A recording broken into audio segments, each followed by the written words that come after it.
Welcome back, everybody. Today we're going to be doing a full review on the worst $10 survival kit I could find on Amazon. This particular survival tin, for the money, it's one of the most purchased survival kits out there on Amazon. And I really want to showcase why this kit sucks. But when I bought this kit cost me $10.67. Now, right now, according to the time I'm filming this, it's currently unavailable. It may come back in stock, and I'll post a link so you can at least see what I'm seeing, and I'll post some screenshots, some of the stuff that I've got.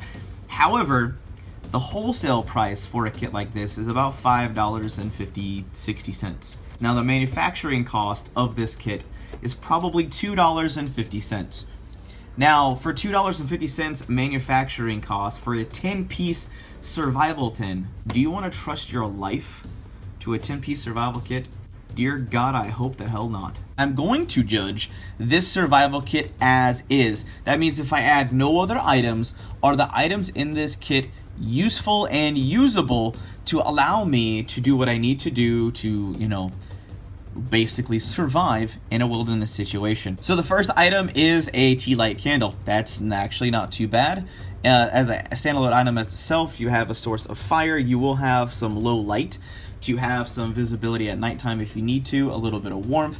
And real quick, please forgive me for my fingernails. I just did a boss kit video where we showed off marker dye for signaling purposes, and the dye stained the tips of my fingers, so please ignore that. The next item is something very popular. It's things you find from like the Dollar Tree. Is basically those whistles that's supposed to have like a match cap holster, and you have a working compass. Now, it looks like the compass does actually work, which is a good plus. There is nothing in here. We do have a reflective signal mirror, so that's actually kind of cool. We have an O-ring in here. I don't know if this is deep enough to fit matches. And it looks like it has a whistle. Yeah, looks like it would be loud enough. However, the little Ferro Cerium rod that comes on the attachment, supposed to be glued on the side right here, actually was already off in the tin when I first got it. So it wasn't even attached. You could probably take some super glue and put it back on, or just put it somewhere else or leave it in the tin. But, overall, this item is okay. But a couple things that bother me with this particular setup is the whistle is really loud, so while you're walking around the woods, it's going to be making noise. Second, with it being made of plastic, I don't know the longevity of it. I have seen some bad reviews of the compass, where the compass didn't even work at all. The signal mirror is, yes, you can use it as a signaling device, but I prefer the other bigger signal mirrors that have a hole in the center or a star flash, because that lets you use the fireball that you can see through the center and actually accurately aim this. You could be spending 30 minutes or an hour turning this thing around and praying to God that you actually signal to wherever you're looking at. And if it's like something like an airplane, you may have a very hard time making that happen accurately. Earplugs. I guess you can put these in your ear while you're blowing the loud whistle, but as far as a survival item, not really a survival item. I want to hear almost everything they could in a survival situation. The next item is this chic super chromium double-edged blade. There we go. It is a double-edged razor blade. I have seen these blades before, and it's a double-edged razor blade. Doesn't actually seem very sharp, to be totally honest. Nope. So this is not even sharp, and it's really flexible. I guess if it was sharp enough, you could probably like paper cut something to death, but I mean, it's actually not even sharp. It's not even cutting my finger. The next item is an emergency rescue blanket. Now, I like these. Even the cheap ones are actually decent, because at the very least, you can wrap these around your body and reflect heat back on you if you're sitting close to a fire. So worst case scenario, you can use that. Except they give us a pencil. A pencil as is not really super useful. I guess what we could do with this is we could write notes on like a stone maybe. And you could probably take these wood shavings with maybe the razor blade if it was sharper, or the next couple items, and maybe process this down and have some tinder. There's not really a huge use for this. I don't see this being as super useful outside of thinking outside the box and using this to start a fire. The next item up is a striker and a Ferro Cerium rod. Now, this is where the kit really starts to go downhill really freaking quick. This is actually a lie. Now, it shows like this would be a good striker, but This is actually a rounded off edge. Now it has the paint on it, so I can't manipulate that, but this is a rounded edge. This is not gonna start a fire. And watch this, we're gonna scrape this as hard as we can. Wait, what? What is that? Oh, is that not ferrocerium? Oh man, that's a shame, because that is a whole fucking lie. I've seen this a few times with fire starters from Chinese companies that want to go super damn cheap because they want to give the illusion that their fire starter they're offering is really big to basically bait and switch you. So this is the actual fire steel, is this little piece right here. You get that little tiny stick and it's supported by this piece of wood. I'm gonna go ahead and see if I can scrape this off with the scraper and see if I can get a fire going. Okay, so about 10 minutes later, and I have scraped the paint off of this, but I cannot get sparks to come off with this thing at all. It doesn't fucking work. So we have a bunch of different tools. It looks like we've got a knife, we've got a saw, we have a fish descaler right here, and it looks like we've got a can opener or a bottle opener with a flathead screwdriver. We have our can opener right here. Looks like we've got some scissors right here that are actually spring loaded. So at first glance, the stuff looks pretty legit. Now that's just the front end of it. We've got a corkscrew. Looks like we've got maybe a punch. We have a Phillips head screwdriver, whatever some of those other tools are. Looks like we have a nail thing to pick on your nails to keep your nails clean. So at first glance, without touching or testing any of this, this actually doesn't look too bad at all. But then I decided to dive a little deeper into the make and quality of this kit. So we'll take this as the knife. Oh no, it's so sharp. Ah, it's not a knife. This knife doesn't work at all. And then when we move on to the quality of the steel you're using, now keep in mind, if this was the only tool you had, this is where, now this is not supposed to happen. Keep this in mind. This is when you know you have cheap steel. I shouldn't be able to do that. Next is a little fishing kit. It looks like you get a good amount of fishing line. You have a little bait lure piece of artificial bait there, and you have 3 different size hooks. And the hooks actually seem to be double barbed and seem to be decent quality. My biggest concern is there is no real way for me to start a fire with the stuff that I've got. And to further showcase that this doesn't work is I went through and to all the different tools to try to get sparks to throw on this ferrocerium rod.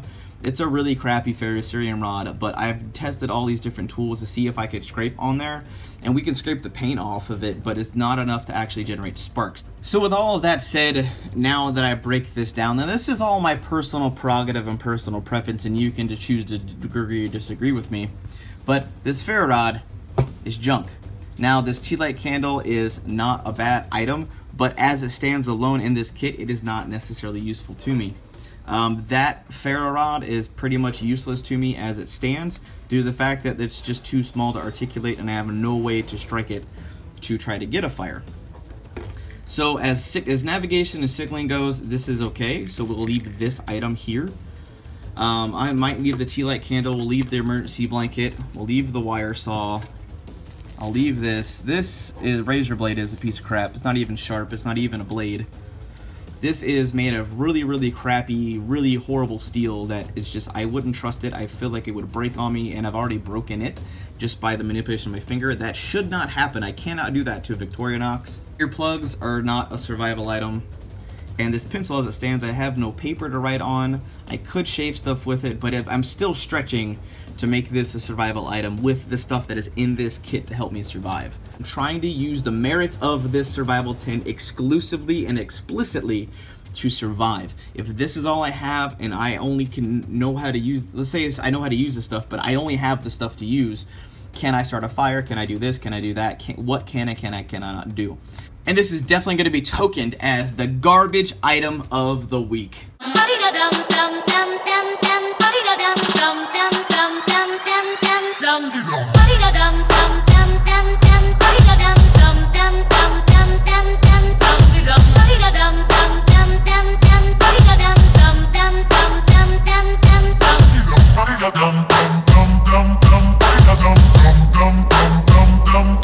Now what I am going to do is actually take this survival tin, and we're going to take everything away, and I'm going to actually show you a 10-piece survival kit that you can build on your own by buying stuff on Amazon individually and being able to survive. Will it cost more than $10? Hell yeah, it will. But would you be able to survive with it?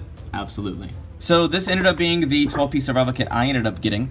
Is we went ahead with a wire saw. Wire saws are not bad. We decided to take, this is the new Nano Spark by Exotac. This gives us a lot of options for fire starting.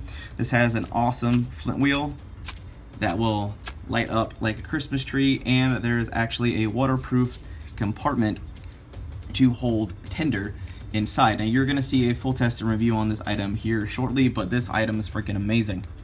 Next, we actually have a full-on fishing kit. We have a way to organize in a very strategic fashion our fishing line. We have a lot more fishing hooks. We have some split shot weights, and we have a bigger lure.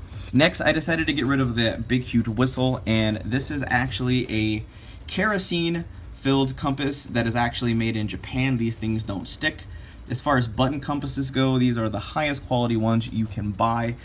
Next is we have this Star Flash signal mirror, and these things are freaking amazing. They light up like a Christmas tree, they work like a freaking charm, and they actually have a little fireball in the center, so when you're actually, basically as long as you know how to use it, you can use this reliably and repeatably no matter what. Next, something that was missing from the kit was actual true blue illumination, which I think what the tea light kit was supposed to represent. Is we actually went through and popped in the Pulsar keychain light. Now this is an awesome keychain light. This is probably the best one that they've got. This is on Amazon. These aren't the cheapest, but they are made in the USA, and these are freaking amazing.